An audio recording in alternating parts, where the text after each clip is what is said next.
The UPS trips, the fiber handoff is noisy, and badges stop working. Tenants can't reach critical suites, and the lobby goes dark. Nobody practiced those interactions, so the outage balloons, and everyone scrambles. Tenants feel this immediately. Right. That exact scenario plays out across properties more than people think. When three systems fail together, coordination is where it falls apart. Tenants notice within minutes. Welcome to Built, Wired, and Secured. I'm Alex Morgan. Today, we're talking about how to design short outage drills that actually surface ownership gaps and produce fixes, not just notes on a page. Joining me is Michael Harrington to walk through what works in the real world. Let's get into it.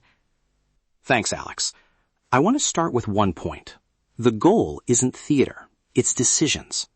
If a drill ends with named people having a clear workaround and timeline, you've succeeded. If it ends with, we should follow up, you haven't. From an operational standpoint, that's the yardstick I use. Decisions over drama. Got it. Tell me how you pick a scenario that actually forces those decisions instead of letting people recite playbooks. Start with interactions. Power plus comms is a reliable pair. Add an access control nuance and you force ownership questions. Define two success criteria. A short-term workaround that keeps critical tenant functions running, and an expected time to full restoration. If you can measure both, your exercise produces concrete answers. So one line for temporary continuity, one for restoration. Simple to explain. Who should be in the room to make those decisions real? Decision makers, not delegates. Facilities director, IT network lead, security ops manager, vendor account lead, and a tenant liaison if possible. Keep the list tight, 5 to 8 people. Observers can sit quietly with a brief debrief slot. Tight attendance keeps the drill short and forces accountability. What about vendors? Some teams tell me vendors avoid these because they're worried about blame. They sometimes do. I've seen it. But framing changes the response. If you present the drill as mutual risk reduction with a no-blame rule and a short PEP packet, vendors see the upside, fewer escalations, and clearer expectations.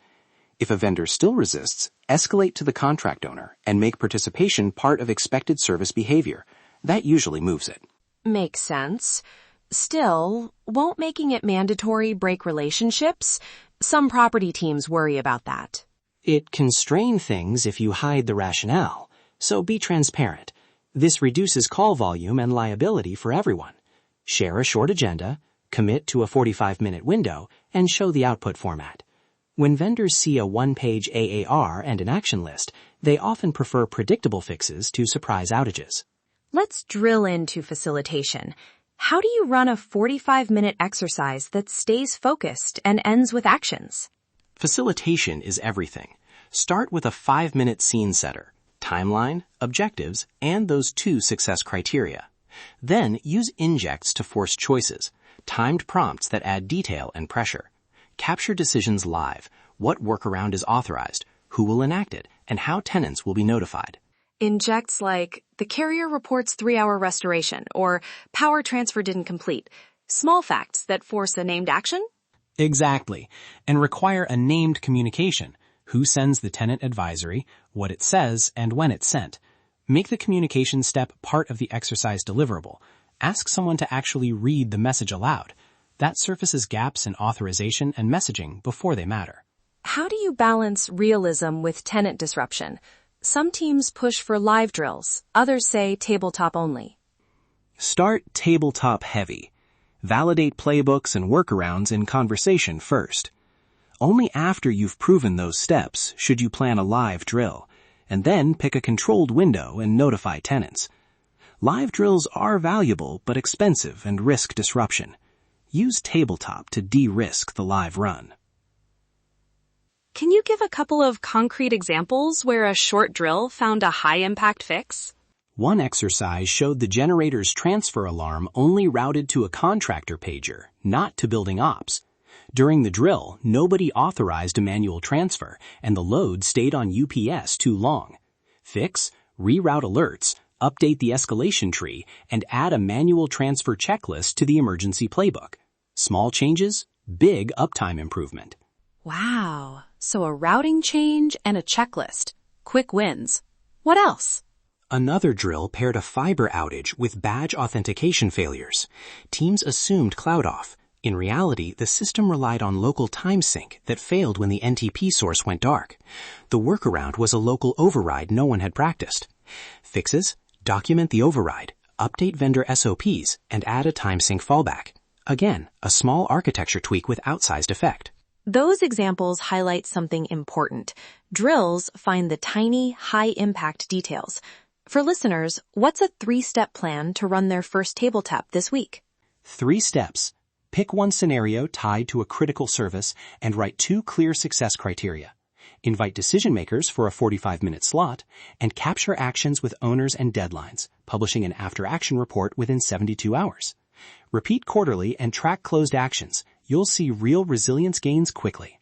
What should that after-action report look like so leadership actually reads it? Keep it to 1 page, an executive summary, a prioritized action list with owners and due dates, and a verification step.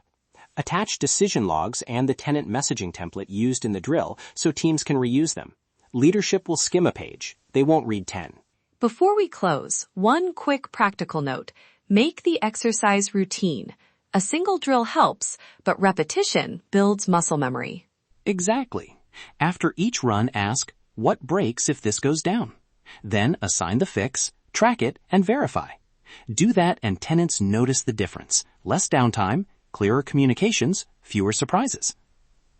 For listeners who want to get started now, download GDS Technology's 1-page drill checklist and after-action report template at gdstechnology.com/drills. Run a 45-minute tabletop this month and assign an owner to the top finding within 72 hours. That small loop closes risk quickly. And remember, keep it short, keep it decision-focused, and make the fixes visible. That's how resilience becomes predictable, not accidental. That wraps up this episode of Built, Wired, and Secured. Today, we looked at practical outage drills that surface ownership gaps and deliver actionable fixes before tenants pay the price. Thanks for spending a few minutes with us. Until next time, make sure the systems you're responsible for are built to last, wired with intention, and secured for the real world. Built to last, wired with intention, secured for the real world.